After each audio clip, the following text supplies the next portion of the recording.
Welcome, Shadow Seekers, to American Shadows, Crimes and Chronicles. Today, we're unearthing a tale that'll haunt your thoughts long after it ends. Whether you're glued to the screen or just listening in, you're in for a wild ride through history's darkest corners. If you're new, hit subscribe to join our mission of exposing America's hidden truths. Regulars, your likes fuel our journey into the unknown. Now, let's peel back the layers of time and reveal the secrets beneath. Ready? Let's begin. 50 million in the dark. How the 2003 blackout exposed America's grid weakness. Hello friends, you're watching American Shadows, and today we're delving into a day when the lights went out across a vast swath of North America. On August 14th, 2003, in a matter of minutes, 50 million people found themselves plunged into darkness as the largest blackout in North American history unfolded. What transforms a routine summer afternoon into a crisis affecting two countries? How does a single power line failure cascade into a disaster that paralyzes major cities? And why, in the 21st century, is our electrical grid still so vulnerable to catastrophic failure? Before we unravel this complex and alarming chapter in recent history, I want to extend my heartfelt thanks to all of you who support our work. Your likes, comments, and shares are the lifeblood of this channel, helping us bring these shadowy corners of history to light. Your engagement fuels our passion for storytelling, and we're truly grateful for each and every one of you. As we explore this powerful story, we'd love to hear from you. Were you affected by the 2003 blackout? How did this event change your perspective on our reliance on electricity? Share your thoughts and experiences in the comments below. Your perspectives add invaluable depth to these historical narratives. Now, let's step back to that sweltering summer afternoon in 2003, when a series of seemingly minor events would snowball into one of the largest power failures in history. It was a hot Thursday, and electricity demand was high as millions of people used air conditioning and other power-intensive appliances. At 2:02 p.m. Eastern Time, a high-voltage power line in northern Ohio brushed against some overgrown trees and shut down. This type of incident isn't uncommon, and normally the grid would compensate. But on this day, a perfect storm of human error and technical malfunction was brewing. A software bug in the alarm system at First Energy Corporation's control room failed to alert operators to the downed line. As they remained unaware of the initial problem, more lines went down, overloading and shutting off in a cascading effect. By 4:10 p.m., major power plants began to shut down to protect themselves from the fluctuating power surges. The outage spread rapidly, rippling across 8 U.S. states: New York, New Jersey, Ohio, Michigan, Pennsylvania, Connecticut, Massachusetts, and Vermont, and the Canadian province of Ontario. In just 7 minutes, 21 power plants had shut down. Suddenly, 50 million people found themselves without electricity. Major cities like New York, Detroit, Cleveland, Toronto, and Ottawa were plunged into darkness.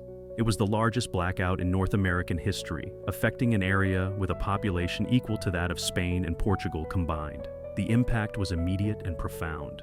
In New York City, thousands of commuters spilled out onto the streets as subway trains ground to a halt. Traffic lights went dark, causing gridlock across the city. People trapped in elevators had to be rescued by firefighters climbing stairs in pitch-black buildings. In Cleveland, water pressure dropped perilously low as pumps failed, leaving many without running water. In Detroit, factories shut down, including those of the Big Three automakers. Across the affected region, cell phone networks became overwhelmed as millions tried to contact loved ones. Airports were forced to cancel flights, stranding travelers. Hospitals scrambled to keep vital equipment running on backup generators. The sudden loss of power brought modern life to a standstill, exposing the fragility of our technological infrastructure. But amidst the chaos, there were moments of unity and resilience.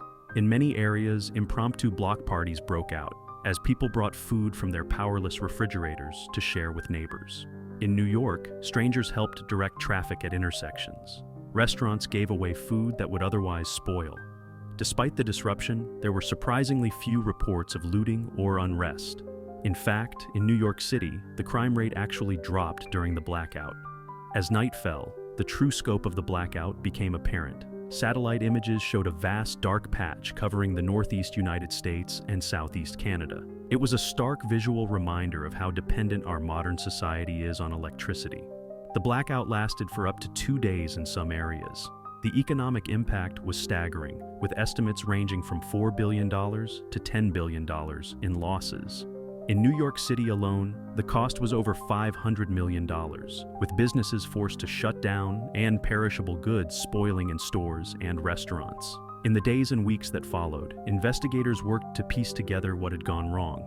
They found a complex web of factors, including human error, equipment failure, and inadequate tree trimming. The U.S.-Canada Power System Outage Task Force identified several key issues, including poor communication between utility companies and outdated infrastructure. The event led to significant changes in how we manage and regulate our electrical infrastructure. New mandatory reliability standards were put in place for utility companies. There was increased investment in grid modernization and the implementation of smart grid technologies. Stricter tree trimming regulations were enforced, and there was a push for better coordination between power companies. But perhaps the most lasting impact of the 2003 blackout was how it changed our perception of our reliance on electricity. For many, it was a wake-up call about the vulnerability of the systems we often take for granted. It sparked discussions about energy policy, infrastructure investment, and the need for better emergency preparedness. As we reflect on the Northeast Blackout of 2003, we're confronted with challenging questions about our modern way of life. How do we balance the benefits of an interconnected power grid with the risks of widespread failure? Are we prepared for future disruptions, whether from technical failures, cyber attacks, or natural disasters? And how do we ensure that our critical infrastructure keeps pace with our growing energy demands? This is American Shadows, where we peer into the darker corners of our nation's past and present. Until next time, remember that sometimes the most important lessons come from moments when the lights go out, literally and figuratively. The 2003 blackout serves as a powerful reminder of both our technological achievements and our vulnerabilities. As we go about our daily lives, surrounded by the conveniences of the modern world, let's take a moment to appreciate the complex systems that power our society and consider how fragile they can be. The shadows cast by those powerless hours in August 2003 are long indeed, and we ignore their lessons at our peril.